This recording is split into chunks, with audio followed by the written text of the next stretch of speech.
На База ТВ время новостей, в студии Рустам Зантария. Здравствуйте. Сегодня в выпуске. 10 команд и более десятка проектов. Состоялась встреча президента Бадры Гунба с финалистами и победителями конкурса «Команда Абхазии».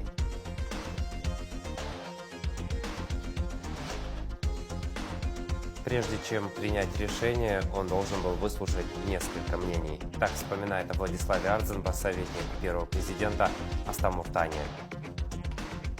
Театр будней. Рыночные дни. Первая документальная фотовыставка Отто Лакоба в галерее Ауада. Встреча президента Бадры Гунба с финалистами и победителями конкурса «Команда Абхазии» состоялась накануне в Сухуме. Это команда, на которую я ориентируюсь. Команда, которая призвана улучшить управленческие решения в нашем государстве, подчеркнул глава государства. Участники конкурса – это кадровый резерв страны, отметил он. В ходе встречи обсудили ходы и промежуточные результаты образовательной программы в мастерской управления «Сенеж», проблематику и задачи социально-экономического развития Абхазии, над решениями которых работают проектные команды. Тему продолжит Анастасия Никонова. 10 команд и более 10 важных социальных, научных и экологических проектов представили главе государства Бадре Гунба и вице-премьеру Тарасу Хакбо победителей и финалисты управленческого конкурса «Команда Абхазии». Команда, на которую я ориентируюсь, команда, которая призвана улучшить управленческое решение в нашем государстве. Откровенно скажу, что команда Абхазии, на мой взгляд, это и есть кадровый резерв нашей страны. Заместитель генерального директора организации «Россия – страна возможностей» Дмитрий Гужеля в свою очередь подчеркнул, что для участников конкурса «Команда Абхазии» проводится образовательная программа, направленная на формирование настоящих управленцев. Действительно, вот та образовательная программа, на которой вы все учитесь, это программа, рассчитанная на большое количество модулей, по результатам которых должны появиться настоящие управленцы, которые готовы менять страну к лучшему, могут это делать, и самое главное, хотят это делать в том числе не из-под палки, а вот именно горящие. Поэтому все наши модули по образованию, они нацелены вот именно на это, все наши образовательные блоки. Первой свои два проекта представила группа номер 10 под названием «Общество». Абхазский рубеж и профессиональные гостиные направлены на популяризацию спорта и здорового образа жизни, а также на создание площадки для диалога между профессионалами и обществом. Первый проект – это Абхазский рубеж, значит, спортивно-приключенческое соревнование, аналог российского проекта «Гонки героев», адаптированный под наши природные и национальные особенности. Проект представляет собой полосу препятствий дистанции 3-5 километров в горно-лесистой местности, включая в себя различные грязевые коридоры, переправы, веревочные курсы, скалолазание и, значит, командные работы и этапы. Целью проекта является развитие физической культуры, спорта, командного духа и патриотизма в нашей стране, а также укрепление международного партнерства в сфере организации спортивно-общественных проектов. Мы ожидаем, значит, охват 1000+. Далее слово взяли молодые управленцы из команды экологического благополучия. Они предложили создать телеграм-бота, который будет фиксировать все свалки бытовых отходов в Абхазии, тем самым формируя команды экоактивистов, работа которых будет направлена на их устранение. В ходе своей работы мы выяснили, что в Абхазии образуется больше 1,5 миллиона кубических метров отходов в год. Это больше 300 тысяч тонн отходов, которые вывозятся на свалки неорганизованные и нарушением экологических норм. И мы предлагаем программу «Экологический патруль», которая позволит выяснить реальное состояние дел с мусорными, стихийными свалками в республике. Как это работает? Обнаруживается свалка мусора, человек заходит в телефоне в телеграм-бот, фотографирует эту свалку, с привязкой к локации отправляет в чат-бот. Эта локация появляется на карте Абхазии в виде красной точки. Используя эту информацию, любой гражданин или организация может принять участие в ее ликвидации. Третья команда управленцев под названием «Человеческий потенциал» представила проект по организации научно-практической конференции с международным участием. Абхазия и мир. Возрождение Международного центра курортологии, реабилитации и восстановительной медицины. Так как существует разрыв между богатым историческим наследием Абхазии в сфере курортологии, биотехнологии, туризма и современного упадка этих отраслей, который ведет к утрате человеческого капитала, низкому качеству жизни и неэффективному использованию природно-ресурсного капитала. И с учетом принятой командой миссии «Мыслить глобально, действовать локально», на данном этапе мы сосредоточимся на проработке быстрой победы в части организации научно-практической конференции с международным участием «Абхазия и мир. Возрождение Международного центра курортологии, реабилитации и восстановительной медицины». Какие задачи мы видим перед этой конференцией? Это представить доказательную базу уникальных природно-климатических ресурсов Абхазии, сформировать пул международных партнеров в области науки, бизнеса и образования, обозначить дорожную карту развития отрасли на 2025-2030 годы, сформировать от 3 до 5 пилотных проектов в сфере туризма и создать постоянно действующий международный экспертный совет. Еще 7 важных и интересных проектов представили президенту победители и финалисты управленческого конкурса «Команда Абхазии». После двухчасовой встречи Бадре Гунба подвел итог и отметил, что большая часть проектов будет реализована. Ваше решение быть сопричастным к тем процессам, которые происходят у нас в стране, и только развивая, поддерживая, поощряя молодых специалистов в разных областях, мы можем создать наиболее благоприятные условия для продвижения молодых управленцев в те или иные государственные органы управления. Пользуясь случаем, хотел бы поблагодарить наших российских коллег, благодаря которым стала возможна реализация программы «Команда Абхазии». Это платформа «Страна возможностей», представители которой сегодня присутствуют в этом зале. В завершении встречи Бадре Гунба отметил важность реализации представленных проектов и предложил создать общественную организацию «Команда Абхазии». Анастасия Никонова, Торник, Амичба, Абаза ТВ. Председатель службы госбезопасности Дмитрий Дбар провел выездное совещание на КПП «Ингур» и приграничных заставах. Совещание прошло с участием начальника погрануправления ФСБ России в Абхазии Сергея Щедрина и начальника погрануправления СГБ Республики Рустама Латипова. Были заслушаны доклады о ситуации на абхазо-грузинской границе, проведены инженерные сооружения, проверены. Государственная миграционная служба перечислена в республиканский бюджет за полгода 104,5 миллиона рублей, выполнив план на 117,2%. Об этом сообщил премьер-министру Владимиру Делба начальник ГМС республики Саид Цвинария. Он отметил, что улучшение миграционного контроля стало возможным благодаря непосредственной близости службы от КПП ПСОУ. Мы ведем учет иностранных граждан, пересекающих границу, особое внимание уделяя гражданам стран с визовым режимом с Абхазией. Это происходит путем сканирования паспортов и автоматической загрузки данных в специализированную систему. Так мы отслеживаем даты въезда и выезда, количество лиц и сроки их пребывания. Это стало возможным благодаря сотрудничеству с погрануправлением СГБ Абхазии. В результате сбора административных платежей вырастет с 62 миллионов рублей в 2022 до 193 миллионов рублей в 2024 году, сообщил Саид Цвинария. По информации начальника ГМС, в 2024 году было составлено 212 административных протоколов, тогда как за первые 6 месяцев 2025 года их количество возросло до 270, включая 163 протокола, составленные только в мае и июне. Владимир Делба поручил принять дополнительные меры для повышения эффективности миграционной службы, в частности, через усовершенствование системы учета иностранных граждан и предупреждения незаконной миграции.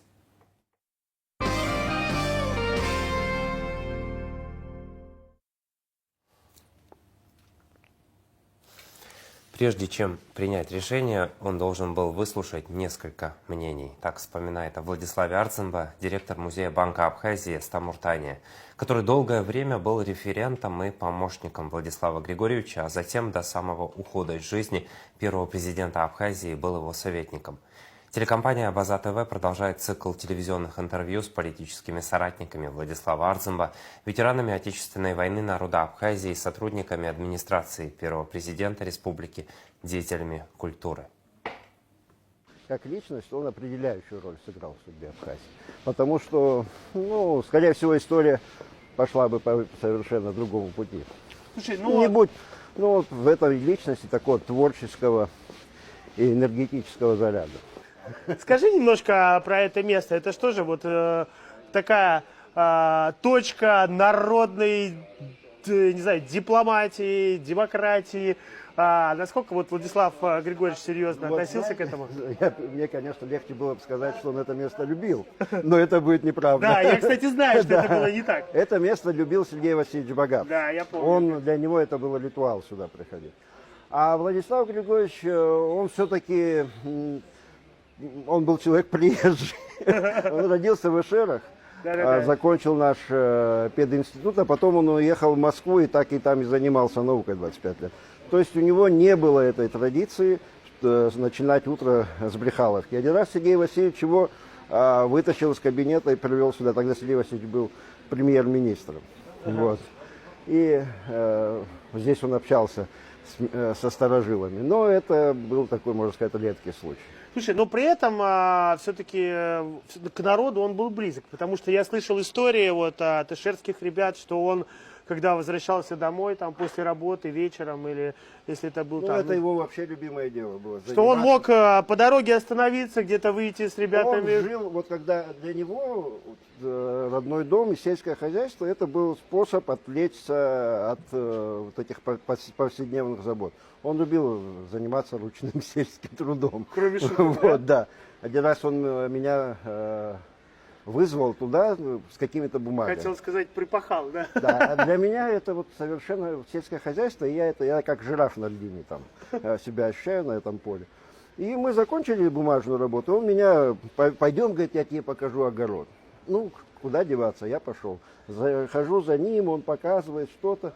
И вот здесь, говорит, я орехи, говорит, посадил грецкий. Тут меня осенило. Какой-то наш агроном мне рассказывал, как сажают орехи. А я возьми и спроси, говорю, Владислав Григорьевич, а как вы орехи эти посадили? Он говорит, ну как, известно как. Вот так взял орех, засунул, говорит, в землю и вырастет. Я говорю, так дичка вырастет. А кто, говорит, тебе сказал? Он понял, что это мне знания не могут быть. Не могут быть. Он говорит, я говорю, вот этот человек. Да ничего он не понимает, говорит. Пойдем, говорит, и ты тоже, говорит, ничего не пойдем, говорит, с огорода. Говорит. И тут его мама тут же накрыла стол. Она всегда, когда приходил домой, ну она что-нибудь должна была, либо кофе сварить, либо желательно накормить. Это у нее был такой принцип. Надежда Шабановна, да. Ну, мама для него очень много значила, насколько я вот тоже слышал по рассказам близких людей. Вот как он к ней относился? Знаешь, я тебе скажу. Как бы ты их взаимоотношения описал даже? Ну, наверное, что-то вот как к чему-то, как можно сказать, полубогу он к ней относился. Вот. Прям с таким пиететом. Я даже, знаешь, заметно было, когда она ушла из жизни, вот как будто у него что-то тоже оторвалось. Вот. Сломалась внутри, вот, потому что, да, вот можно сказать, вот она в 99-м году скончалась, как раз только он вступил во второй раз в должность президента, и потом его и болезнь, все это вот как будто вот что-то оборвалось вот вместе с ней. Вот. Советник первого президента Абхазии Астам Уртания в цикле воспоминаний о Владиславе Арцинба после выпуска новостей на Абаза ТВ. Люди и даты. 1 июля юбилей отмечает первый чрезвычайный полномочный посол Российской Федерации в Республике Абхазия Семен Вячеславович Григорьев. Он родился 1 июля 1960 года, 25 октября 2008 указом президента Российской Федерации назначен чрезвычайным и полномочным послом России в Абхазии. 16 декабря 2008 года вручил верительные грамоты президенту Республики Абхазия. Отмечался правительственными наградами, благодарностью президента Российской Федерации. На данный момент Семен Григорьев – чрезвычайный и полномочный посол Российской Федерации в Таджикистане. Министр иностранных дел Олег Барцыц поздравил российского дипломата Семена Григорьева с юбилеем. Ваш высокий профессионализм и богатый опыт стали существенным вкладом в деле установления и развития стратегического союзничества между нашими странами. За годы вашей плодотворной работы на посту первого чрезвычайного и полномочного посла России в Абхазии вы проявили себя как тонкий стратег и мудрый дипломат. Особенно ценим ваш личный вклад в развитие абхазо-российских отношений. Именно в период вашей работы были заложены прочные основы нашего сотрудничества во всех сферах и подписаны 2 основополагающих межгосударственных договора. В Абхазии помнят и уважают вашу принципиальную позицию в поддержке независимости нашей республики и права абхазского народа на самоопределение, отмечается в поздравлении главы МИД Абхазии. Ректор АГУ, академик Олег Угварамия, поздравил почетного профессора Абхазского государственного университета, бывшего чрезвычайного и полномочного посла Российской Федерации в Республике Абхазия Семена Григорьева с юбилеем. В поздравительном адресе отмечается: мы высоко ценим ваш выдающийся вклад в укрепление братских уз и развитие стратегических российско-абхазских отношений. Ваша дипломатическая миссия в Абхазии, длившаяся 10 лет с 2008 по 2018 годы, началась с глубокого уважения к истории Абхазии и традициям, став примером истинного профессионализма человечности. Несмотря на колоссальную занятость, вы всегда находили время для Абхазского государственного университета. Ваш многолетний труд во главе Государственной аттестационной комиссии на отделении международные отношения нашего университета стал бесценным вкладом в подготовку молодых специалистов. Народ Абхазии с особой теплотой вспоминает, что именно вы были первым чрезвычайным и полномочным послом Великой России в Республике Абхазия. В этот знаменательный день желаем вам крепкого здоровья, неиссякаемой энергии, дальнейших успехов в профессиональной деятельности и долгих лет счастливой жизни. Конец цитаты. Ректор Олег Угварамия. 1 июля 1901 года родился Омар Бейгуа, известный историк-кавказовед, фольклорист, поэт, публицист, один из духовных лидеров абхазской диаспоры, лауреат Государственной премии имени Гулия, кавалер ордена Акцепша первой степени. Он является автором ряда крупных исследований по этнокультурной истории абхазского народа, черкесов и других горских народов Кавказа. Автор популярных книг «Абхазская мифология», «Древнейшая ли?», «Абхазский календарь», «Абхазский этимологический словарь», «Абхазская грамматика», а также сборника стихов «Голос Абхаза из Стамбула». Его лучшие поэтические произведения вошли в антологию абхазской поэзии XX века. В октябре 2013 года в Сухуме открыт дом-музей имени Омара Бейгуа. 1 июля 1955 года родился Роман Сабуа, заслуженный артист республики, актер драмы, сценарист, актер театра «Кукол», переводчик, выпускник Тбилисского театрального института. С 1975 года актер Абхазского государственного драматического театра имени Чанба. По мнению критиков, Сабуа отличает необычайная пластичность, музыкальность, гротескность с тонкой психологической разработкой образа. Им сыграны главные роли в лучших постановках театра, ставших этапными в истории абхазского театрального искусства конца 20-го и начала 21 века. Сабуа – актер студии театра «Кукол», созданного в 2001 году, солист фольклорного ансамбля «Варада» при Абхазском государственном драматическом театре. Передачу «Амта Ялнаха» с участием Романа Сабуа из архива Абаза ТВ смотрите в вечернем эфире.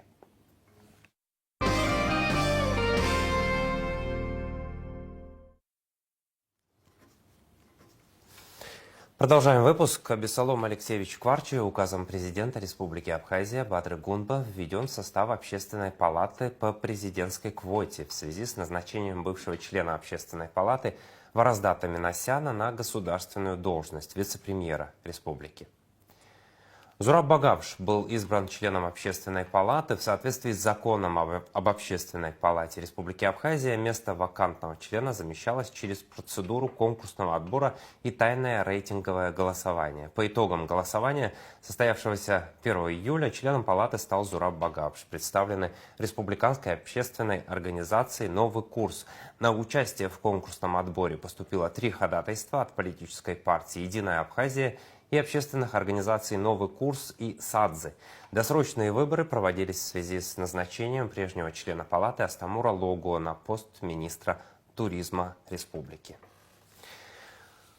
В июне таможенные органы Республики Абхазия достигли рекордных показателей, выполнив план по начислению таможенных платежей на 102%. План на июнь составлял 426,8 миллионов рублей, что является самым высоким показателем в текущем году. Однако фактические начисления достигли 436,6 миллионов рублей, сообщает пресс-служба ГТК. Сумма июньских начислений превысила результаты аналогичного периода прошлого года на 46 миллионов, что стало историческим достижением для таможенных органов.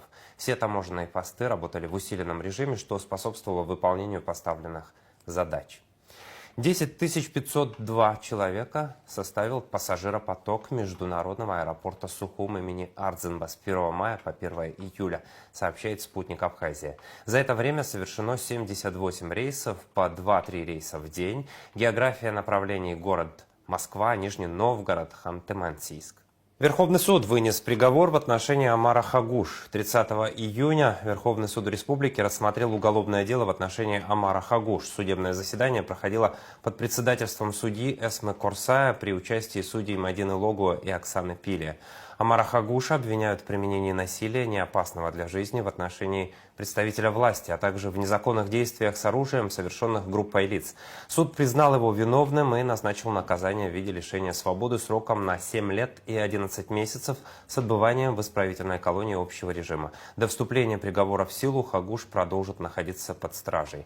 Отчет срока его наказания начнется с 21 ноября 2021 года. К другим темам. В Сухуме начал работу 4-й сезон школы педагогического мастерства. Перед тем, как учителя разошлись по секциям, прошло торжественное открытие, на котором присутствовали гости: глава администрации Сухума Тимур Агрба, министр просвещения Хана Гунба, а также делегация из Нижнего Новгорода. Глава столичной администрации пожелал собравшимся плодотворной работы.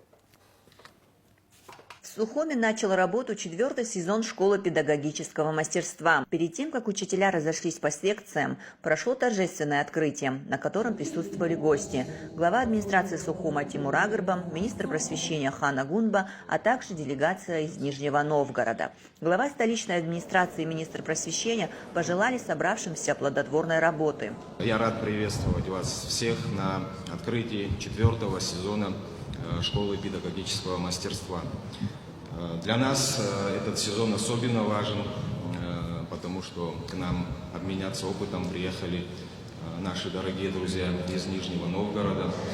Ваше присутствие здесь – это еще один яркий факт того, что наши отношения между нашими городами побратимыми динамично развиваются, в том числе и в сфере образования. Дорогие наши педагоги, я хочу сказать, что ваша миссия одна из самых важных на Земле. От вас зависит наше будущее, будущее наших детей, будущее наших городов и будущее наших стран. Спасибо вам за ваш труд и желаю всем плодотворной работы. Повышение квалификации, работа над собой, проведение школы педагогического мастерства – это шаги к решению главной нашей задачи – повышение качества образования в образовательных учреждениях нашей страны. В современном мире, который стремительно меняется, предъявляются все более высокие требования к педагогу. Необходимо не только обладать глубокими знаниями своего предмета, но и уметь находить подход к каждому ученику, вдохновлять, мотивировать, развивать творческое мышление и критическое восприятие. Школа педагогического мастерства проводится с 2022 года. Инициирована Управлением образования в рамках сотрудничества с городом-побратимом Тамбовом. 3 сезона в работе школы принимали участие преподаватели Тамбовского государственного университета имени Державина и учителя подшефной университету школы. Выражаю большую благодарность мэру города Сухум Тимуру Михайловичу за всестороннюю поддержку. Благодаря этой поддержке состоится 4-й сезон школы педагогического мастерства. Уверена, этот сезон не уступит по своей результативности предыдущим 3. Полученные в школе знания и опыт дадут свои плоды. Я искренне желаю всем участникам школы быть профессионалами своего дела и шагать в ногу со временем. Ежегодно учителя высшей категории из российских городов делятся со своими абхазскими коллегами опытом в сфере образования, знакомят с современными подходами, технологиями обучения, воспитания и управления образовательными организациями. В этом году в качестве спикеров специалисты из другого города-побратима – Нижнего Новгорода. Мы очень рады быть на вашей земле.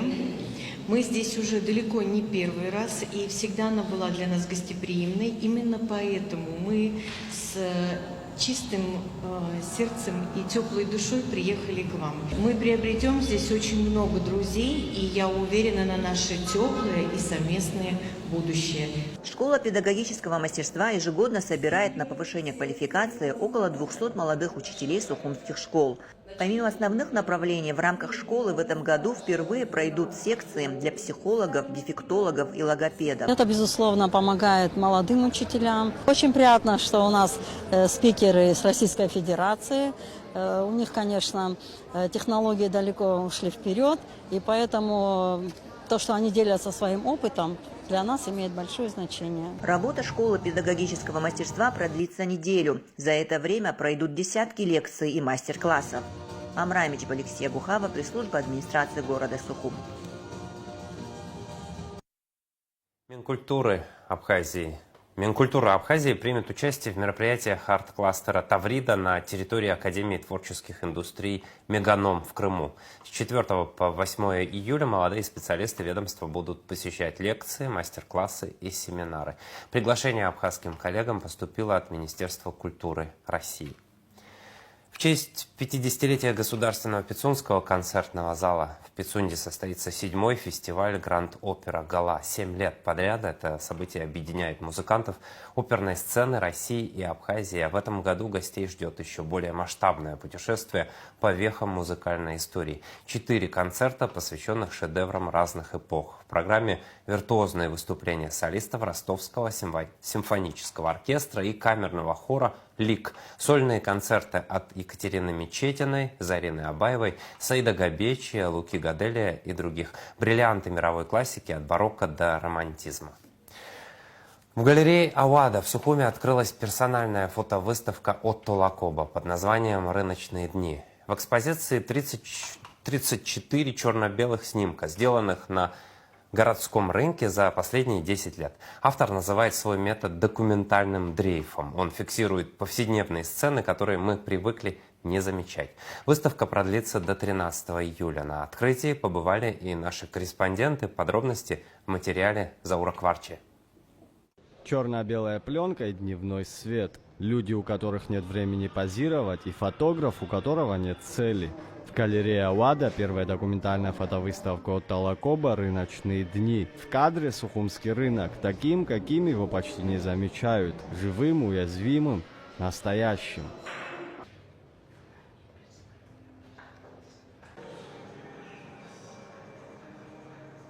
Отто Лакоба не охотится за кадром, он фланер, зевака, как говорит о себе сам. Каждые выходные он идет на рынок, без списка, без маршрута. Рынок становится лабораторией взгляда, местом, где привычное обретает вес, а случайный жест становится рассказом. Эти снимки делались 10 лет, но важнее не сколько, а как. Без нажима, без жалости, с уважением и терпением. Есть такой американский драматург Терри Уильямс, он когда-то сказал, что пьеса — это всего лишь ловушка для некоторой доли жизненной правды. Вот фотография — это тоже такая некоторая ловушка, в которую может реальность попасться, да, и где мы можем на самом деле ее увидеть. Вот. И тут возникает такая как бы проблема зрения. Да? Почему рынок? Рынок — это такое слепое пятно. Что такое слепое пятно? Это то, чего мы не видим. А почему мы это не видим? Потому что это для нас привычно.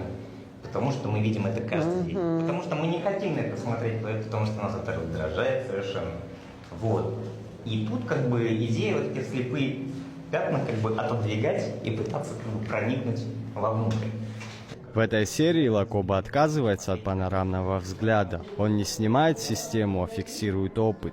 Герои его снимков не позируют, они просто есть, в моменте, в паузе, в собственном ритме. Его метод – дрейф, блуждание без цели. Фотография становится способом замедлиться и заметить то, что обычно ускользает. Так рынок оборачивается театром, где каждый кадр как эпизод из пьесы. Рынок, на самом деле, особенно Сухумский рынок, это всегда часть нас. Мы все туда ходим регулярно, и мы, по факту, мы и есть исследователи этого рынка. Но не все из нас могут вот запечатлеть вот эти моменты, а Отто удается это сделать через честность. Не через глянец, а именно через честность. Я думаю, что вот этот тренд, я так называю это трендом, таким словом, но это какое-то направление, которое, правда, трогает. И сейчас, в принципе, все развивается вот в медиапространстве через честность именно. И очень приятно, что исследование рынка основано на людях, на человеке. Человеку нужен человек, и мы всегда ищем человека в любом месте. Даже в пустыне мы, правда, ищем человека.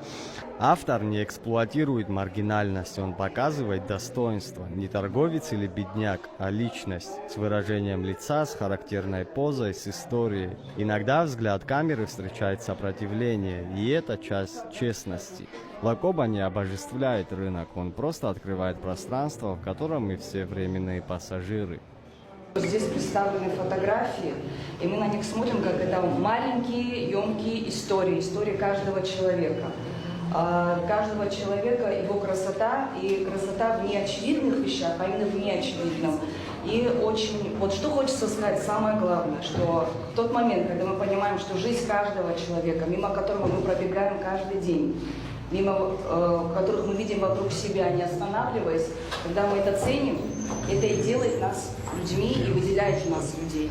Как только отменяется цель, открывается мир, написал автор в аннотации. И этот мир теперь можно увидеть в 34 фотографиях в черно-белом свете в стенах галереи Ауада. Выставка «Рыночные дни» будет открыта до 13 июля. Вход свободный. Это приглашение выйти на рынок не за покупками, а за правдой.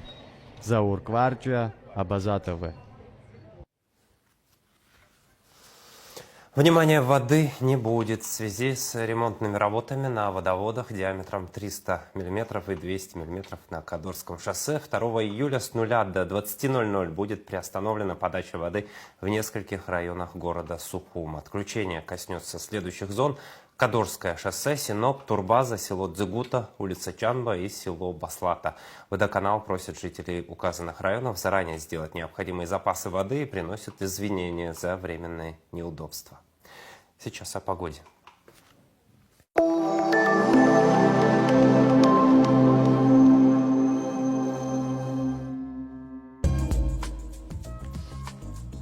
В среду 2 июля в Абхазии ожидается облачная с прояснениями погода. Ночью и утром дождь разной интенсивности, гроза, днем без осадков. Атмосферное давление пониженное, ветер слабый и умеренный.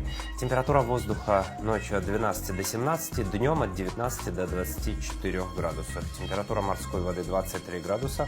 Волнение морской воды слабое и умеренное. Относительная влажность воздуха от 50 до 70%.